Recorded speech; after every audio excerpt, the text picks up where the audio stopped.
요즘에는 너무 많이 달라졌지만은 옛날에 학교 다닐 때는 학교에서 참 얻어맞는 일도 많이 있었고 또 기합도 많이 받았다는 생각이 듭니다. 아마 옛날 같이 선생님들께서 하신다면 요즘의 학부모들은 참지 못하고 당장 달려가서 항의를 할 것이고 심지어는 선생님께 삿대질을 하고 아마 그런 사람들도 있을 거라고 생각합니다. 근데 지금도 기억나는 게 하나 있습니다. 초등학교 4학년 때 남자 선생님께서 담임이셨는데 좀 선생님이 거칠었었다는 생각이 지금도 듭니다. 그래가지고 복도에 우리를 다 나오게 하는 거예요. 근데 그때는 복도가 마루였습니다. 나무로 깔아가지고 마루고 거기다가 기름을 이렇게 먹여가지고 반질반질합니다. 당연히 신발은 벗고 다니는 거고 이제 신장이 있어서 아이들 신발이 쫙 이렇게 있죠. 그리고 이제 양발로 다니다 보니까 그때만 해도 다 생활이 넉넉하지 않아서 발가락이 안 보이는 애가 별로 없어요. 다 양발만 신었는데 다 발뒤축이 나왔든지 아니면은 뭐 양말 발가락이 쑥 나왔든지 다 떨어진 양말 신고, 그리고는 방과 후에 청소하는데 교실 안에만 청소하는 게 아니라 그 복도 거기다 이제 반질반질하게 청소하는 게 그게 우리 책임이었습니다. 아마 여기 나이 좀 드신 분들은 그거 다 해보셨을 거예요. 그래가지고 그 마루를 반질반질하게 하기 위해서 뭐 양초를 막 문지르기도 하고 하여튼 그래서 마른 걸레로 또 막 문지르면 반질반질해요. 그러면 또 개구장이 녀석들이 그 반질반질한 데서 미끄럼을 쫙 타고 그럽니다. 근데 한 반에 아이들이 굉장히 많이 있었습니다. 제가 다니던 학교는 우리나라에서 두 번째로 큰 학교라고 제가 들었었는데 한 학년에 16반 내지 17반 정도 있었습니다. 한 학년에. 그리고 이제 한 반에 애들이 80명에서 90명 정도 있었습니다. 그러니까 한 반에 80명만 해도요, 그렇게 한 16반, 17반 있으면은 그게 천수백 명 되는데 그게 6학년 있으니까 어떤 때는 전교생이 거의 9,000명, 전교생이 9,000명 되는 거죠. 웬만한 대학보다 초등학교 그 학생이 많을 정도로 굉장히 컸습니다. 근데 한 8, 90명 되는데 선생님이 복도에 다 나오라고 그러는 거예요. 그러면 이제 남학생, 여학생 할 것 없이 복도에 쫙 나옵니다. 그러면 선생님이 우리를 기합을 주는 거예요. 근데 기합을 주는데 복도 양쪽으로 이렇게 붙어 서게 해요. 그래가지고는 복도 양쪽에 붙어 서면은 뭘 시키느냐 하면 지금 생각해도 선생님이 좀 너무 심했다 그런 생각이 드는데, 여러분 원산 폭격이라고 아십니까? 머리를 바닥에다 대고 엉덩이는 하늘로 쳐들고 그리고 손은 뒤로 이렇게 올리고 초등학교 4학년짜리들을 여자애 남자애 할 것 없이 그냥 몽땅 그렇게 하는 거예요. 그때 원산 폭격만 덜했어도 제 머리가 조금 더 보존됐을지 모르는데 하여튼 선생님이 하여튼 좀 지독했던 것 같아요. 그리고 저는 원통하고 억울한 일도 참 많았습니다.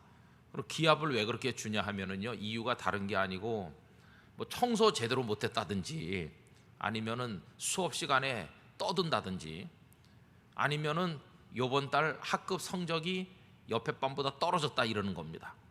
그래가지고 이 녀석들이 공부를 하네 그러면서 몽땅 나와 그러면 쫙 나가서 그거 하는데 말리는 사람이 없어요. 옆에 반 선생님이라도 좀 말려주면 좋은데 지나가면서 엉덩이 툭툭 치면서 그놈들 꼴 좋다 이러면서 지나가지 말려주는 선생님이 없어요. 그럼 제가 왜 원통하겠습니까?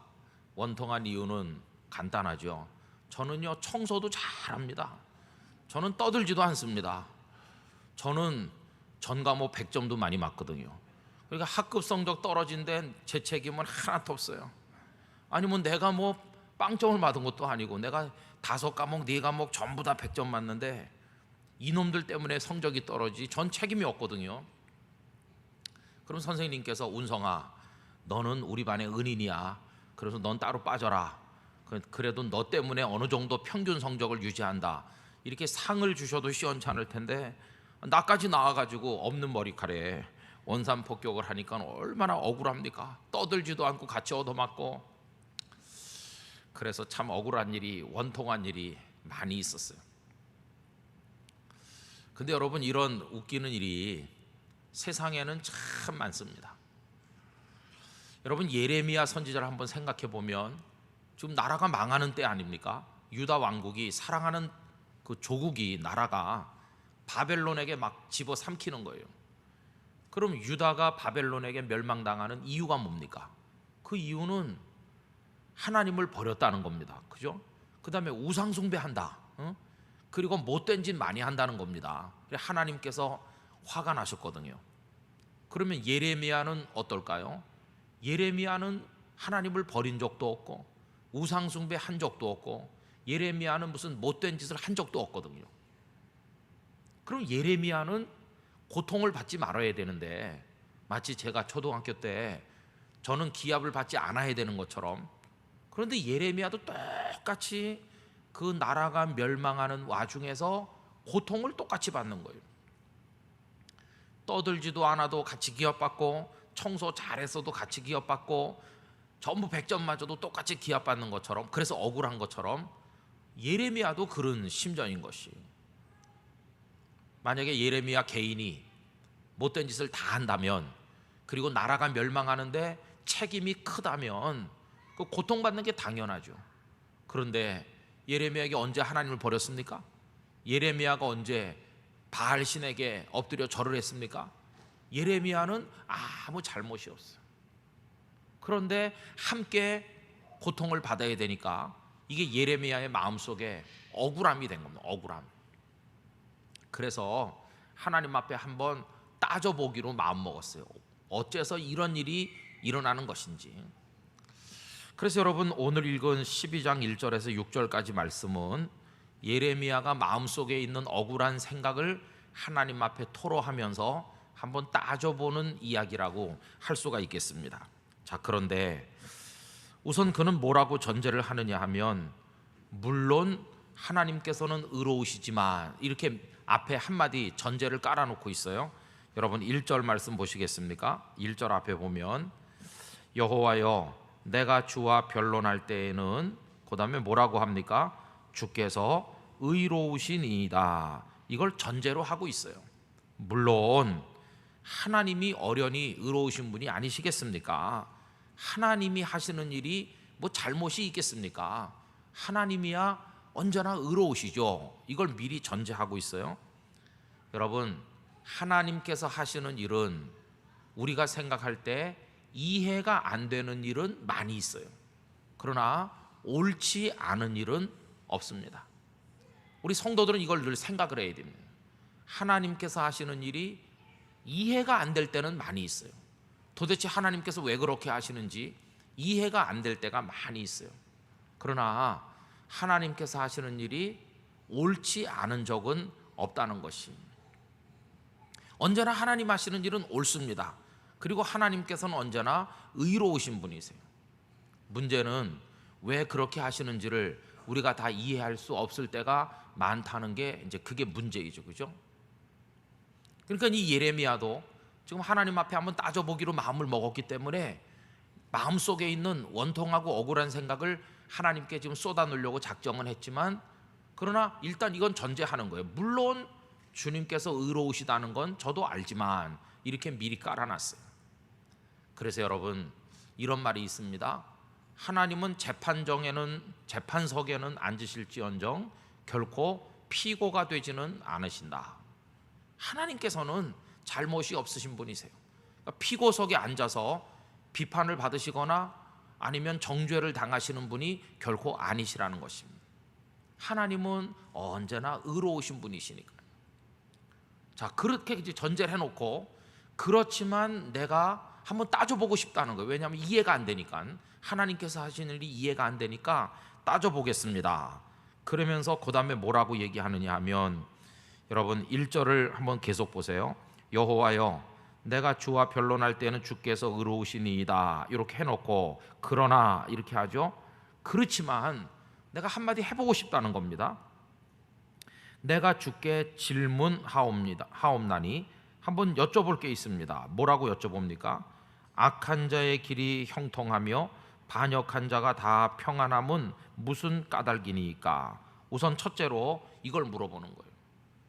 하나님 지금 이 유다 왕국이 바벨론에게 거의 다 먹힐, 나라가 다 망해갈 그런 위기를 만나고 있는데, 아니 하나님을 다 버리고 우상 숭배하고 못되게 사는 사람들은 아직도 왕의 자리에도 앉아있고 높은 자리에 앉아서 떵떵거리며 살고 있으니 이게 도대체 어떻게 된 일입니까?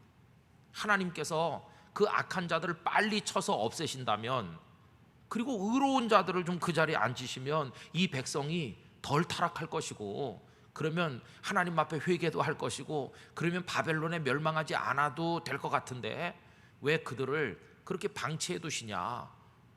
나라가 다 망해가지만 그들은 아직도 회개하지 않고 자기들 배불리고 등 따뜻하게 하면서 아직도 악한 일을 자행하고 있는데 하나님 왜 그냥 놔두십니까?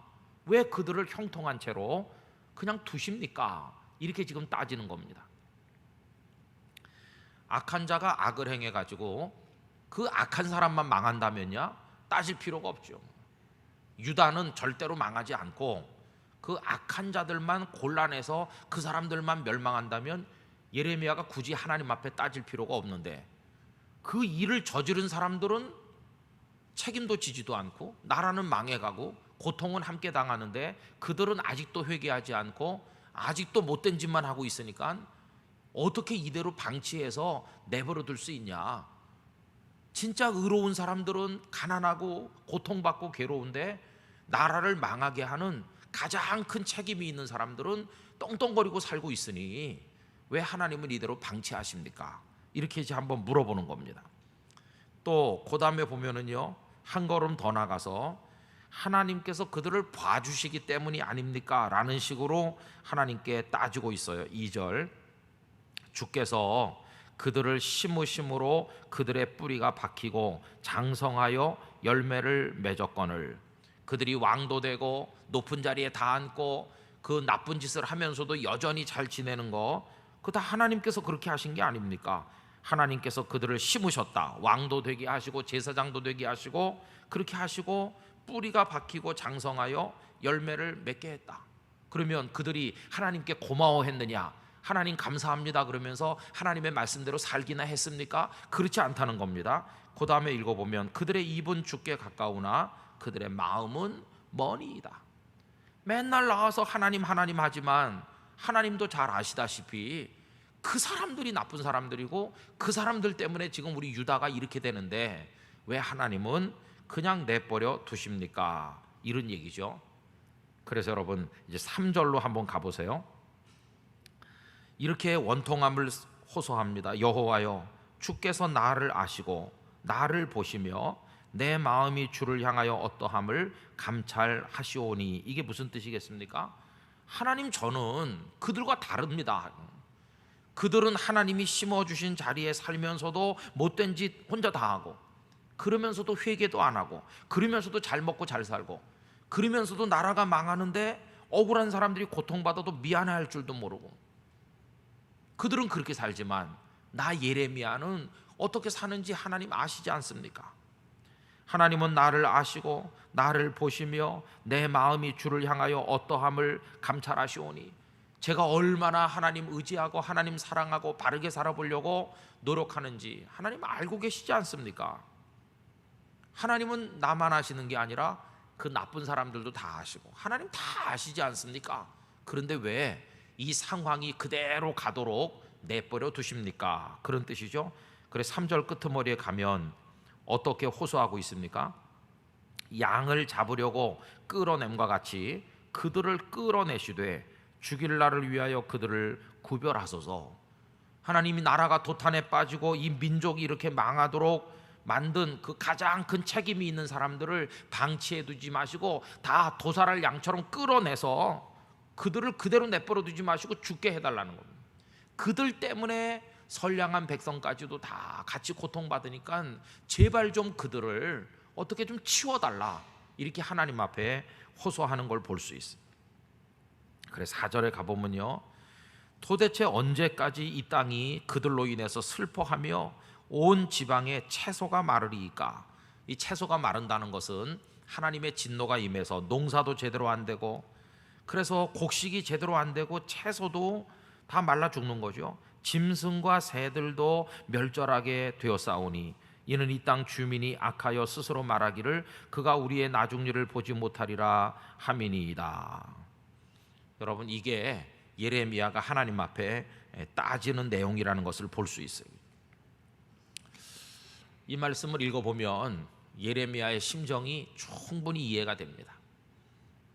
어떤 고통을 받을 때 내 잘못 때문에 고통받는다면 그 당연히 받아야 되고 받을 수 있습니다. 그런데 나는 아무 상관도 없고 저 사람 때문에 계속 나머지 모든 사람이 고통을 받는다면 저 사람은 빨리 어떻게 처단되는 게 이게 정의의 입장에서도 맞는 것 같잖아요. 그리고 더 기가 찬 것은 저 사람은 나쁜 짓은 혼자 당하면서도 저 사람이 더 떵떵거리고 더 잘 사는 거예요. 나머지 사람은 선량하게 사는데도 더 먹을 것도 없고 더 고통받고 더 괴로워.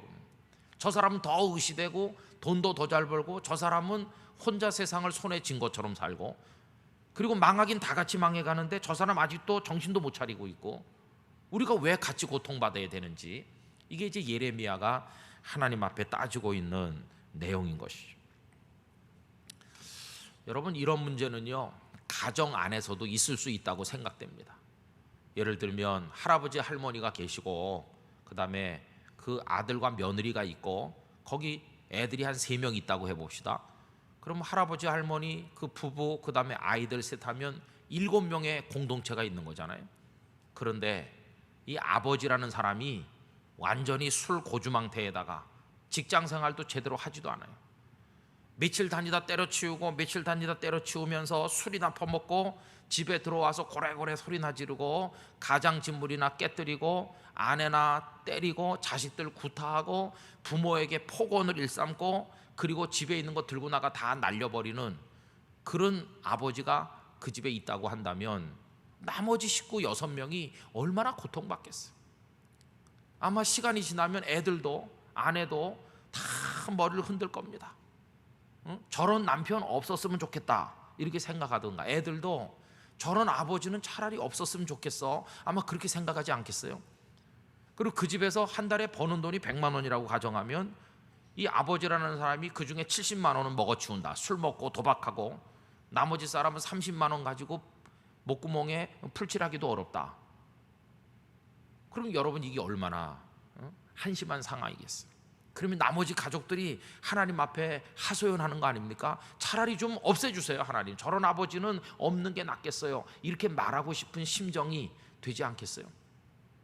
이게 지금 예레미야가 처한 상황과 아주 흡사한 그런 이야기죠. 자, 그러면 여러분 이런 상황이 왔을 때 예레미야가 하나님 앞에 항의를 제기했을 때 하나님께서는 뭐라고 대답하시는 게 옳겠습니까? 우리가 하나님의 입장이라면 예레미야야 걱정 말아라, 난 너 고생하는 거 알아, 내가 조금만 있으면 이 어려움이 다 해소되게 해줄게, 너희 아버지 정신 차리게 해줄게, 술 먹는 너희 아버지가 정신 차리고 개과천선해서 새 사람 될 거고 돈도 많이 벌어올 거고 너희들을 아껴줄 거고 조금만 참아라. 우리가 하나님의 입장이라면 그렇게 말씀을 해주셔야 될 것 같아요. 그렇죠?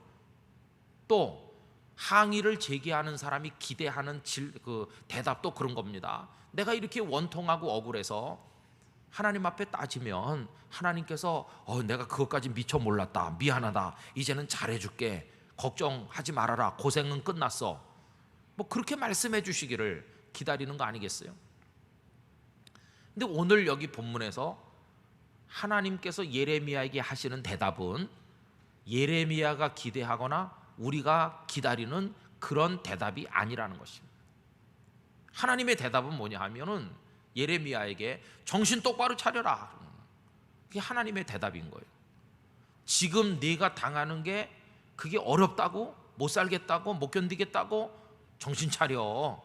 지금보다 10갑절 더 어려운 상황이 코앞에 다가올 텐데 이까지 것도 못 견뎌가지고 너 그때 어떻게 하려고 그래? 이게 하나님의 대답인 것이. 여러분 거기 5절 말씀으로 한번 가보세요. 이제 때가 온다는 겁니다. 그 때가 온다. 그때는 어떤 때냐? 지금보다 훨씬 더 힘든 때가 온다는 겁니다. 5절 말씀 다 같이 한번 읽어보실까요? 만일 내가 보행자와 함께 달려도 피곤하면 어찌 능히 말과 경주하겠느냐. 내가 편안한 땅에서는 무사하려니와 요단강 물이 넘칠 때에는 어찌 하겠느냐. 잘 보십시오. 보행자가 누굽니까? 보행자는 그냥 걸어가는 사람 아니에요. 보행자랑 함께 달려도 피곤하다. 어떤 사람 둘이 야 너랑 나랑 누가 빨리 달리는지 한번 내기해볼까? 자, 요 땅 해가지고 둘이 같이 뛴다고 해보세요. 그것도 5분, 10분, 20분 계속 뛰면 얼마나 지치고 피곤하겠어요. 그만두고 싶어도 이 친구가 계속 뛰니까 자기도 계속 뛰어야 되겠죠. 똑같은 조건 아래에서 뛰어도 힘들잖아요. 나중에는 숨이 여기까지 차고 난 도저히 못 뛰겠어 이렇게 되는 거 아닙니까?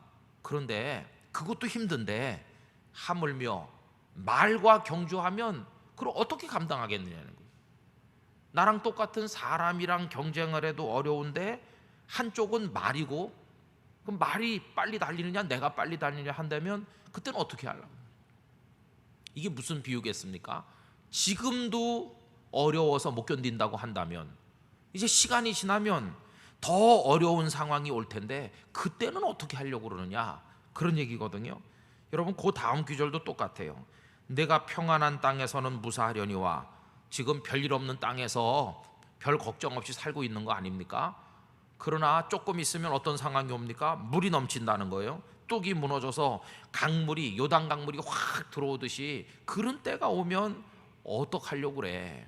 지금도 어렵다 하면서 못 살겠습니다 하나님 왜 이렇습니까 그러는데, 너 정신 차려라.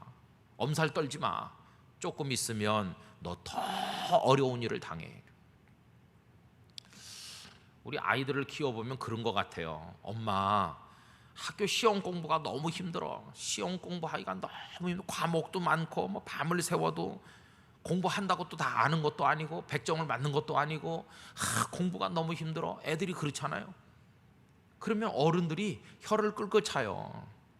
네가 인생을 몰라서 그렇다. 응? 너 엄마 아빠가 주는 용돈 쓰고 주는 옷 입고 주는 밥 먹고 등록금 내주고 편안히 학교 다니면서 그것도 어렵다고 하면 너 나중에 인생을 어떻게 살려고 그러느냐. 부모님들이 이렇게 말해요. 왜냐하면 이제 어른이 돼서 결혼을 하고 자식을 낳고 생존 경쟁이 치열한 세상 속에 나가서 밥 굶지 않고 먹고 살면서 사랑굿이라는 거는 학교 시험 공부하는 것보다 10배 100배 어려운 일인데, 그 시험 하나를 못 견뎌 하면 나중에 어떻게 살으려고. 여러분 이 부모의 마음이 지금 예레미야에게 대답을 주시는 하나님의 마음이신 거예요. 예레미야야, 너 지금 어렵다고 하는구나. 나한테 따지는구나. 못 살겠다고 그러는구나. 그런데 넌 지금 보행자와 경주하는 것과 같아. 그 정도밖에 어려운 게 아니야. 조금 더 있어봐라. 넌 말과 경주해야 될 때가 오는 거야. 그때는 어떡하려고 그러냐. 지금도 못 살겠다고 그러면 그때는 어떡하려고 그래. 여러분 하나님의 대답은 조금만 기다리면 문제가 다 해결될 거고 이제는 땀 흘리지 않아도 되고 고통받지 않아도 된다고 하시는 게 아니라 정신 차리라고 하는 겁니다. 더 어려운 때가 오니까 너 마음 굳게 먹어. 정신 차려. 여러분 6절도 마찬가지. 6절 말씀 다 같이 한번 우리 읽어보도록 하겠습니다. 6절, 내 형제와 아버지의 집이라도 너를 속이며 내 뒤에서 크게 외치나니 그들이 내게 좋은 말을 할지라도 너는 믿지 말지니라. 야, 지금 그 사람들이 너를 힘들게 하고 그 사람들 때문에 모두가 다 고통받고 뭐 그런다고 그러지? 조금 있어봐라. 그 사람들 정도가 아니라 네 형제가 너를 못 살게 할 거야. 네 아버지도 너를 못 살게 할 날이 올지도 몰라. 무슨 얘기입니까? 더 어려워진다는 거예요. 그래서 형제나 아버지는요 가장 나랑 절친한 사람을 뜻하는 건데, 네가 가장 가깝게 생각하고 네가 가장 사랑하고 네가 가장 믿은 그들이 어떻게 한다는 겁니까? 너를 속이며 내 뒤에서 크게 외치나니. 믿을 사람 하나도 없는 때가 곧 올 텐데 지금도 못 견딘다고 그러면 너 그때는 어떻게 살아남으려고 그래? 여러분 이게 오늘 하나님께서 예레미야에게 대답하신 내용이었습니다. 이 말씀을 읽으면 무슨 생각이 듭니까? 하나님께 내 억울함과 원통함을 호소하면 하나님께서는 해소해 주시겠지. 그 문제가 해결되게 해주겠지, 이렇게 우린 기대하지만 때때로 하나님께서는 우리의 예상과는 다른 대답을 하신다는 겁니다. 얘야, 너 지금 당하는 거는 아무것도 아니야. 조금 있어봐. 지금보다 10배는 어려운 상황이 와. 그때 너 어떡하려고 그러냐. 이렇게 약해가 빠져가지고 어떻게 그때를 이기려고 그래. 넌 강한 자가 돼야 돼. 강한 자가 돼서 어떤 상황도 이겨낼 수 있을 정도로 그렇게 훈련받지 않으면 넌 그때는 어떡하려고 그러냐. 이것도 못 이기면. 그래서 여러분, 오늘 이 말씀에서 하나님께서 예레미야에게 주시는 메시지는요, 더 강하고 더 능력 있고 더 어려움을 이겨낼 만한 힘을 가진 하나님의 사람이 되라고 말씀하신다는 겁니다. 여러분, 미래에 대한 경고가 요즘에 어떻습니까? 저는 약간, 제 천성이 그런지 모르지만 약간은 좀 염세주의적이고 좀 비관적인 생각을 늘 가지고 산다고 생각이 됩니다. 그래서 조금 감성적인지도 모르겠어요. 인류에게 미래가 있을까? 여러분, 그런 생각 하시죠? 이 지구촌에 희망이 있을까? 몰트만이라고 하는 독일 신학자는 희망의 신학을 역설했습니다. 그 희망의 신학은 블로호라고 하는, 그보다 더 먼저, 한 세대 먼저 있었던 분에게서 배운 겁니다. 희망의 신학, 하나님은 희망의 하나님이시다. 로마서 15장 13절, 하나님은 소망의 하나님이시다. 우리에게 소망을 주신다. 그럴 때 여러분, 그 소망이 어떤 소망이겠습니까? 조금만 있으면은 이 땅에서 천국과 같은 행복을 느낄 수 있도록 해주신다는 소망이겠습니까? 그 소망은 어떤 소망이겠습니까? 여러분, 선거철이 되면 대선에 나서는 대통령 후보들께서 국민들에게 장밋빛 청사진을 제공합니다. 저를 대통령으로 뽑아 주신다면 제가 뭐 국민 소득은 이만큼 올리고 나라 경제는 이 정도로 발전시키고 우리나라 무질서는 다 없애고 뭐 어떻게 해가지고 마치 천국을 주겠다는 듯이 그렇게 약속하잖아요. 지난번 대선 때는 어느 당 후보를 막론하고 전부 복지 정책 그걸 내놨어요. 그죠? 이것도 무상으로 하고 저것도 무상으로 하고 다 무상으로 한다고 그래요. 그러나 주머니는 뻔한 거 아닙니까? 국민들 세금 걷어 그 돈 가지고 나눠줘야 되는데 결국은 무상으로 나눠주려면 세금 많이 내놔라 이렇게 되는 거 뻔한 거 아니에요? 그런데도 국민들은 거기 쏙는 거예요. 결국은 내 주머니에서 세금이 나가야 그거 가지고 이것도 무상 저것도 무상으로 한다는 걸 뻔히 알면서도 무상으로 해주겠다는 후보에게 표를 많이 주는 어리석은 국민이 될 때가 많이 있습니다. 대통령이 무슨 힘으로 밥도 무상으로 주고 공부도 무상으로 해주고 의료도 무상으로 해주고 대통령이 무슨 돈이 있어서 해주겠습니까? 그거는 불가능한 겁니다. 그죠? 그런데 우린 다 환상에 빠져 있어요. 이분이 대통령이 되면 잘 될 거라고 다 생각해요. 그러나 조금 지나보면 옛날이나 지금이나 똑같구나 하는 것을 느낄 것입니다. 대통령이 바뀌어도 궁극적인 행복을 줄 수는 없는 것이, 지구촌 전체로 보면 더 그래요. 지하 자원 다 땅속에서 캐먹어가지고 이제 별로 없습니다.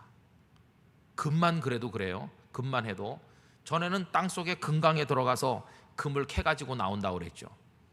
그러나 금도 너무 많이 땅속에서 캐내니까 이젠 별로 남은 게 없는 것 같아요. 그래서 기술이 자꾸 발전해가지고 요 얼마 전에 어디서 뉴스를 보니까요, 도로에 금이 깔려 있답니다. 도로. 그래가지고 그 기술을 가지고 도로에 있는 먼지 있죠. 자동차가 달리면 뭐 이런 도로에 다 그렇겠죠. 도로의 가장자리에 먼지가 쫙 쌓이는데 그 먼지를 다 걷어가지고 가서 그걸 정제를 하고 어떻게 하면은 땅 속에서 캐내는 금보다 더 많은 금을 거기서 추출해낸대요. 그럼 우리 생각엔 이해가 안 됩니다. 무슨 도로가에 금이 깔려 있겠느냐. 그런데 자동차가 달리면 그 자동차에 사용된 그 무엇으로부터인가 금가루가 뿌려진대요. 그래가지고 그걸 다 걷어가지고 그래서 거기 불순물을 제거하고 그 금을 골라내는 기술이 개발이 돼가지고 땅 속에서 캐내는 것보다 그게 더 경제적이라고. 오늘부터 집에 가실 때 땅을 가볍게 생각하지 마시기 바랍니다. 금길을 걷고 있는 거예요. 금길. 왜 그런 안간힘을 쓰겠습니까? 이제는 땅 속에서 캐낼 거 거의 다 캐내가지고 없는 겁니다. 가장 치명적인 거 화석 연료, 이제 원유 같은 것들도 거의 다 캐냈어요. 물론 아직도 막 나오긴 나오니까 우리가 자동차도 굴리고 합니다만은 언제 이 원유가 끊어질지 알 수가 없어요. 그럼 나중에는 이제 화석 연료가 다 끝나면 뭘로 이제 발전소를 돌리고 전기를 만들고, 그러니까 원자력 발전소 만드는데 원자력은 또 일본 같이 되는 거 아닙니까? 다 일단 잘못되면 큰일 나는 거죠. 지금 우리나라도 원자력 발전소가요 수십 개가 있는데 여기저기 지금 고장 나서 멈춰선 게 많지 않습니까? 만약에 저게 핵폭탄처럼 터진다면 정말 치명적이죠. 부산은 아주 가까운 곳에 많이 있습니다. 요 기장 조금만 지나면 있고, 이 부산 경남은 원자력 발전소로 인해서 결코 안전지대가 아닙니다. 뭐 그런 것뿐이겠습니까? 지구가 온난화가 돼가지고 다 녹아내린다고 그러잖아요, 그죠? 북극이 다 얼음이 다 녹고 이제는 그 하얀 북극곰이 살 데가 없어요. 얼음이 있어야 사는데 다 녹아서 물로 들어가 버리면 이 북극곰들이 어디서 살겠어요? 조만간 멸종할 날이 오는 것이겠죠. 펭귄은 어디서 살며? 그러니까 이 지구촌에서 벌어지고 있는 것만 봐도 미래에 소망이 없어요. 소망. 사람은 점점 많아지죠. 70억을 돌파한 지가 벌써 오래입니다. 지구촌 인구가. 그리고 입은 많아지는데 식량 생산은 점점 줄어들고 있습니다. 왜냐하면 아프리카나 그 사하라 같은 사막이 점점 커지고 있고 중국의 고비 사막 엄청나게 커지고 있습니다. 그 사막에서 부는 먼지가 공장에서 나오는 굴뚝의 연기까지 다 합쳐져 가지고 돌아서 우리나라로 날라오면 그걸 황사라고 부르는 거 아닙니까? 저는 지난번에 중국에 가서 깜짝 놀랐는데요, 고비 사막은 저기 있고 중국의 수도인 북경은 여기 있고 그런 줄 알았어요. 그런데 사막이 얼마나 넓어졌는지 북경, 그 중국의 수도인 북경에서 한 50km만 나가면 벌써 사막이 시작된대요. 이대로 계속 가면 1000만 명도 넘게 사는 중국 수도 북경이 사막 속에 들어갈 날도 그렇게 멀지 않은 겁니다. 북경의 공기가 그냥 형편없다고 그러죠. 1년에 많은 날이 그 더러운 먼지 황사에 뒤덮여 있는 도시가 중국 북경이라고 합니다. 그 북경하고 우리나라하고 뭡니까? 별로 멀질 않죠. 그러니까 우리도 바로 그 영향권 아래 있는 것이. 이런 거 생각해봐도 저런 거 생각해봐도 야, 어떻게 70억이 넘는 사람이 하루 세끼 밥 먹고 충분히 씻고 마시고 이 땅에서 생존할 수 있을까? 벌써 물이 부족한 나라들이 많이 생기고 있고, 앞으로는 식량 때문에 전쟁하는 게 아니라 물 때문에 전쟁할 날이 조만간 올 거라는 얘기들을 많이 하고 있습니다. 그래서 미래에 관해서 예언하는 그런 얘기들을 보면 인류가 기술을 혁신해 가지고 바닷물을 정제해서 뭐 맑은 물로 만들어 먹으려고 애도 쓰고 태양열 에너지도 개발하고 뭐 전기 뭐 배터리 만들고 여러 가지 노력을 하긴 하지만 궁극적으로 인류를 구원할 수 있는 방법은 없을 거라는 겁니다. 미래가 다 암울해요. 미래가 비관적이에요. 또 도덕적으로 보면 그래요. 한쪽 구석에서 착한 일을 하는 사람들이 있어요. 착한 일을 해서 주머니도 털어 가난한 사람도 도와주고 어려운 사람도 돕고 이렇게 하는 사람들도 물론 있긴 있어요. 그러나 그런 사람들은 소수고 그런 사람들이 하는 일은 천천히 알려지는 반면에 나쁜 거는요 쫙쫙 빠지고 있습니다. 못된 삶, 자극적이고 악한 삶은 인터넷이나 이런 것들을 통해 가지고 모방 범죄가 얼마나 많이 일어나는지 몰라요. 그래서 의로운 사람이 의로운 일을 10개 하는 동안에 나쁜 사람이 나쁜 일은 1000개, 10,000개 하는 거예요. 온 지구촌 인류의 영혼이 오염되고 양심이 마비되고 지구촌 곳곳에 테러, 전쟁, 그리고 이런 대결 구도 그런 게 꽉 차 있어요. 그래서 여러분 그런 입장에서 이 사회를 보고 인류의 미래를 보면 궁극적 소망이 있을까? 저는 없다고 생각합니다. 이 세상에 소망은 없어요. 미래가 암울해요. 암울해. 그래서 장밋빛 청사진은 궁극적으로 말하면 전부 사기를 치는 겁니다. 정치인들이 하는 얘기도 그렇고 학자들이 하는 얘기도 보면 다 그래요. 저는 오늘 여기 하나님께서 예레미야에게 하시는 말씀, 야, 너 지금 보행자랑 달려도 못 살겠다고 신음하면 말이랑 경쟁할 때가 오면 너 어떡하려고 그래? 이 얘기가 가볍게 들리질 않아요. 지금도 어렵냐? 지금보다 10배 더 어려워지면 그때는 넌 어떡하려고 그래? 이렇게 약해 빠져가지고 그때는 어떻게 견디려고 그래? 여러분, 신앙생활도 똑같아요. 지금 이 대한민국 사회에서 예수님을 믿는 게 어렵다고 하는 사람은 나중에 어디서 예수를 믿겠습니까? 신앙의 자유가 보장돼 주일날 교회 온다고 누가 잡아가기를 합니까? 예배 드린다고 와서 누가 총기를 난사를 합니까? 뭐 여기서 마음껏 좋은 예배당에 앉아서 자유롭게 믿는데도 뭐 피곤하고 뭐 예수 믿는 게 힘들고 누가 나한테 뭐 마음 상하는 얘기를 했고 교회를 오느니 마느니 이렇게 약해 빠져가지고 나중에 예수 믿는 사람 죽인다고 그러면서 나오라 그러면 그때는 어떻게 믿음을 지키겠어요? 지금도 못 견디는 허약 체질의 크리스찬들이 정말 어려운 상황이 오면 어떻게 예수 믿을 수 있겠어요? 그래도 우리 사회 지금 한 17, 8%에서 20% 정도 기독교인이 있다고 합니다. 그러니까 100명 중에서 한 17, 8명, 20명은 그래도 기독교인이니까, 그래도 기독교인이 많어. 어느 정도 있어. 너도 믿고 나도 믿고 이렇게 위로받으면서 믿지만 더 사회가 악해지고 사람들이 다 세속화되고 하나님을 버려서 한 10,000명 중에 1명밖에 기독교인이 없는 그런 시대가 온다고 한다면 지금 이 상황에서도 예수를 못 믿는 사람들이 그때 어떻게 믿음을 지키겠어요? 그렇죠? 주일마다 목회자들이 설교를 하고 라디오를 틀면 설교가 들리고 펴기만 하면 성경 말씀 자유롭게 읽고 이렇게 말씀이 풍성한데도 영혼이 메말라 있는 허약 체질의 기독교인들이 나중에 성경책 다 뺏기고 예배도 못 드리고 설교해 주는 사람도 없는 그런 때가 온다면 어떻게 그 믿음을 유지할 수 있겠습니까? 하나님께서는요, 우리를 오냐 이렇게 해주시면서 온실 안에 있는 화초처럼 때되면 물 주고 다 돌봐주면서 언제까지 그렇게 우리를 해주실 거라고 생각하십니까? 여러분, 그렇지 않습니다.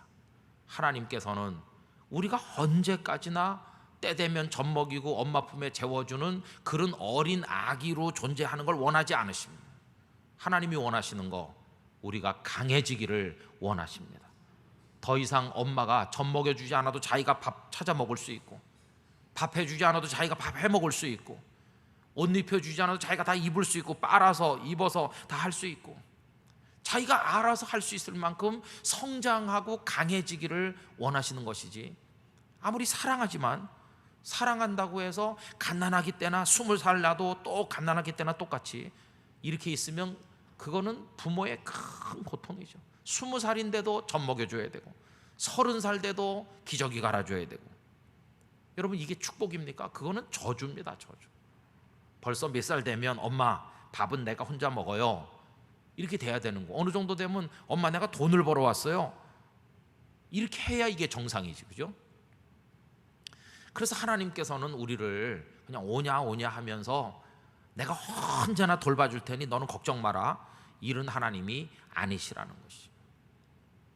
여러분, 예수님을 따르던 제자들을 돌보시는 예수님의 방법도 똑같습니다. 처음에는 다 가르치시고 데리고 다니시고 돌봐주셨어요.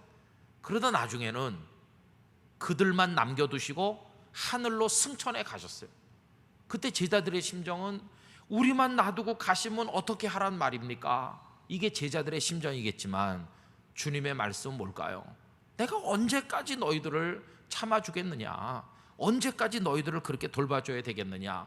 이제는 너희들이 강해져 가지고 내가 없어도 너희들이 해나갈 수 있어야지. 이 복음을 전도하는 거, 믿음을 지키는 거, 선한 싸움을 싸우는 거 내가 없어도 너희들이 해줄 수 있어야지. 예수님 가시고 성령께서 그들에게 임하셨는데 그 다음에는 주님이 안 계셔도 베드로가 나가서 말씀을 전하고 교회를 꾸려나가고 그들이 알아서 핍박에도 견디고 목숨을 내걸고 영적 싸움을 싸워 나간 거 우리가 알지 않습니까? 여러분, 하나님께서는 우리가 강한 십자가의 정병이 되기를 원하시는 것입니다. 우리가 강해져야 되는 것입니다. 예수님께서 그런 얘기 많이 하셨어요.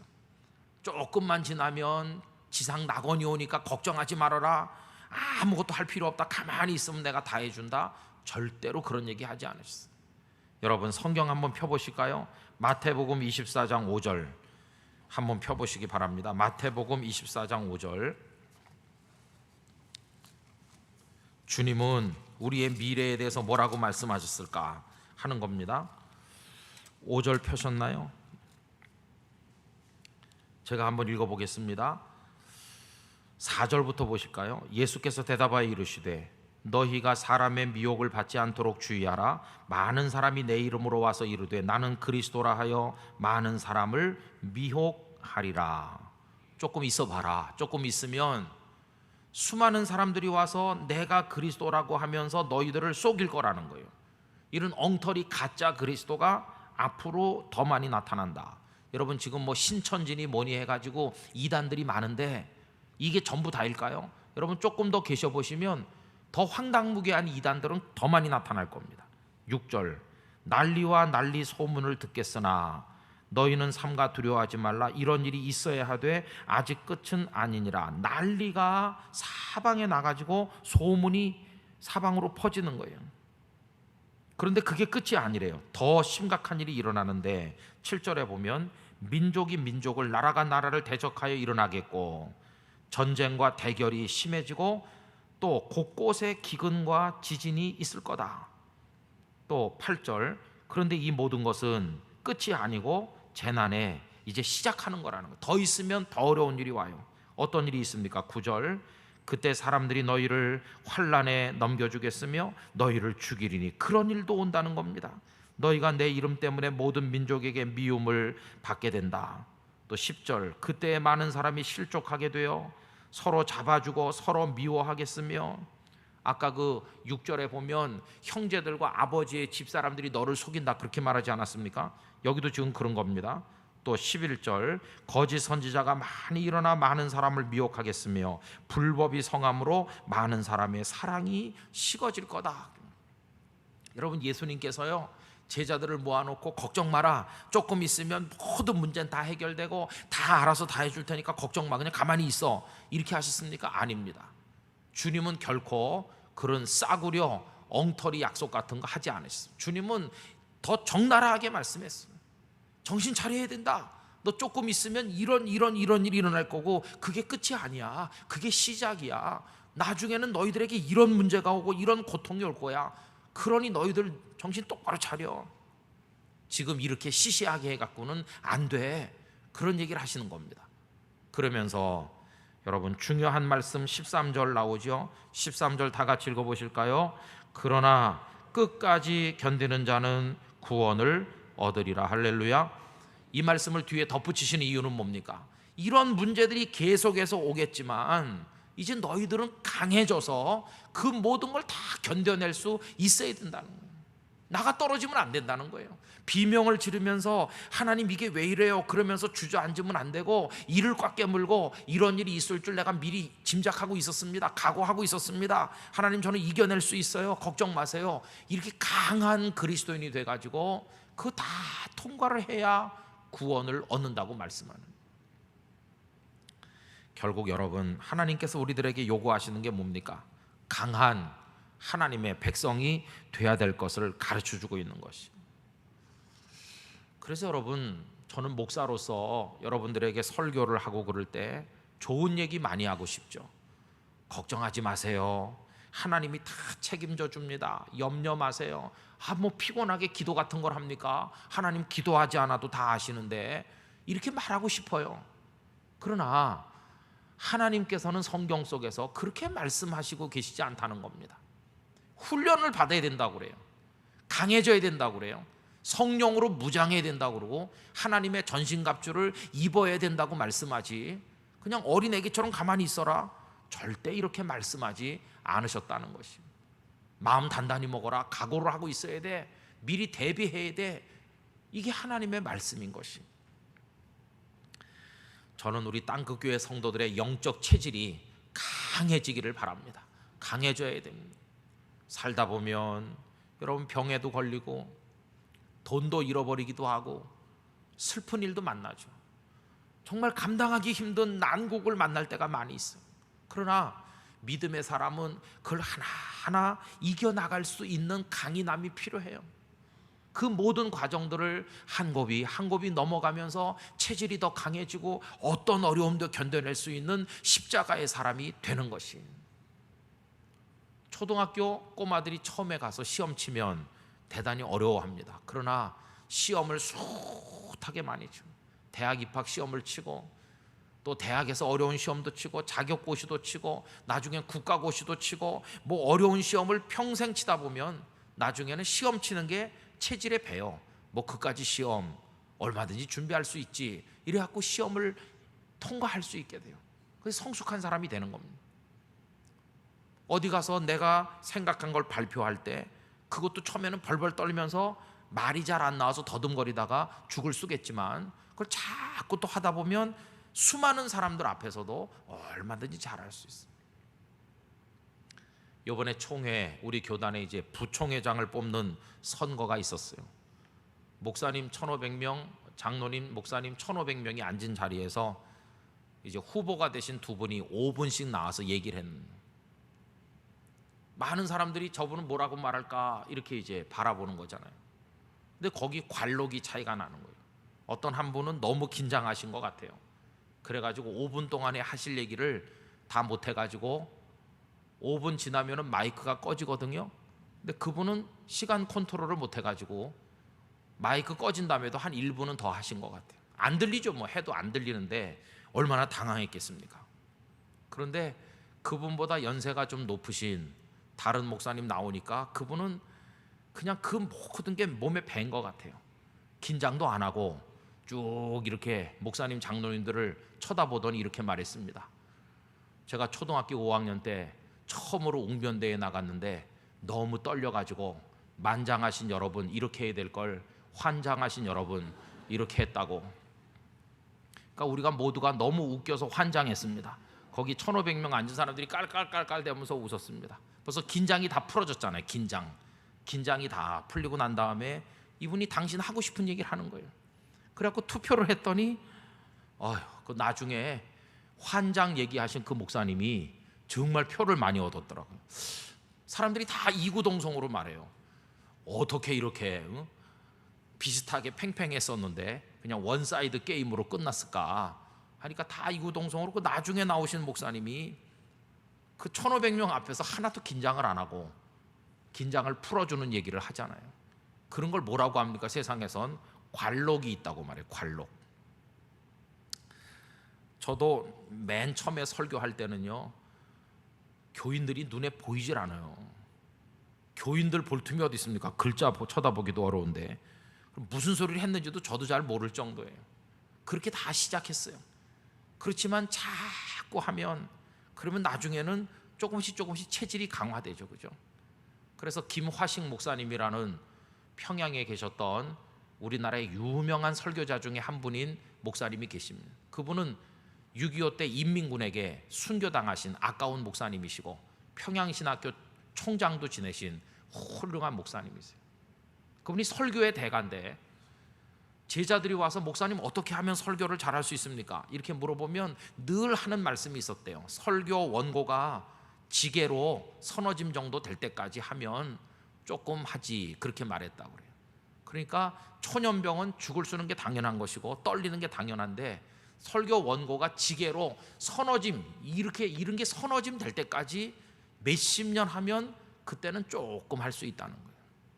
여러분, 결국은 자꾸 부딪히고 훈련하면서 우리를 연단하면 나중엔 강한 하나님의 군대가 될 수 있다는 것이. 시험을 이기는 것도 그렇습니다. 처음에는 어려운 시험 견디기 힘들지만 조금만 힘들어도 믿음이 막 뿌리채 흔들리지만 연약한 나무는 그렇잖아요. 그러나 큰 거목이 되면요, 뿌리가 깊은 거목처럼 우리 믿음이 자라면 태풍이 불어와도 나무까지는 좀 흔들리겠지만 끄떡도 하지 않는 것이. 살아서 천년 죽어서 천년이라는 저 태백산이나 지리산의 주목들을 보면은요, 이런 나무들이 뿌리를 깊이 내리고 있으니까 끄떡도 없어요. 1년에 여러 차례 불어오는 비바람에도 그것들은 여름이나 겨울이나 우뚝 서 있는 것이. 우리 믿음이 그런 모습을 가져야 될 줄로 믿습니다.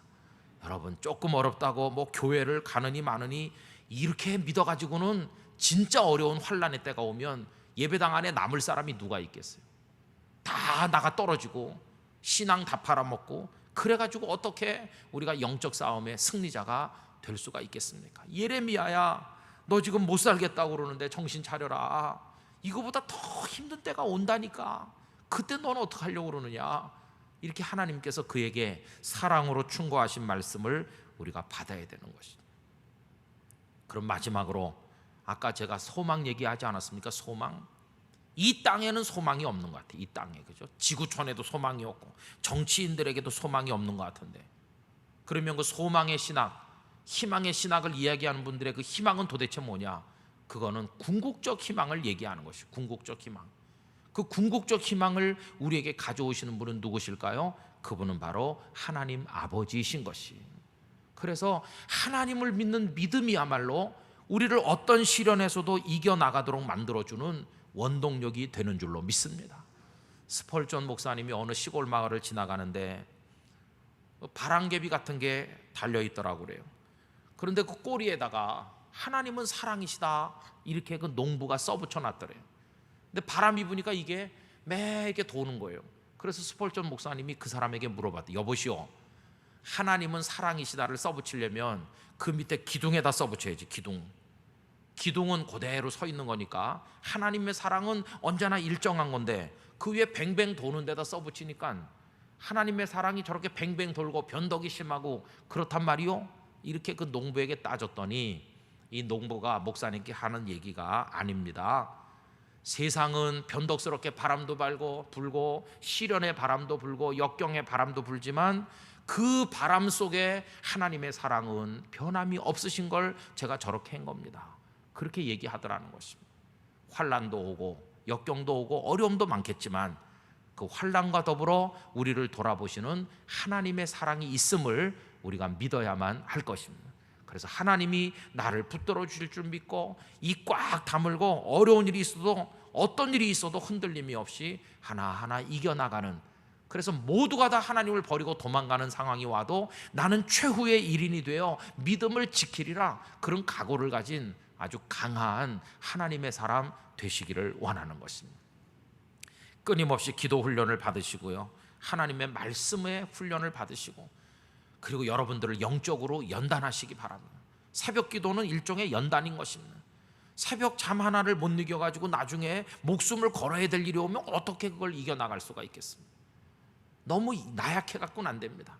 강한 성도가 돼야 됩니다. 그래서 어떤 일이 있어도 우리 모두가 다 한 사람의 패배자도 없이 환난과 역경을 이기고 믿음을 지키는 하나님의 사람들이 되시기를 주님의 이름으로 축복합니다.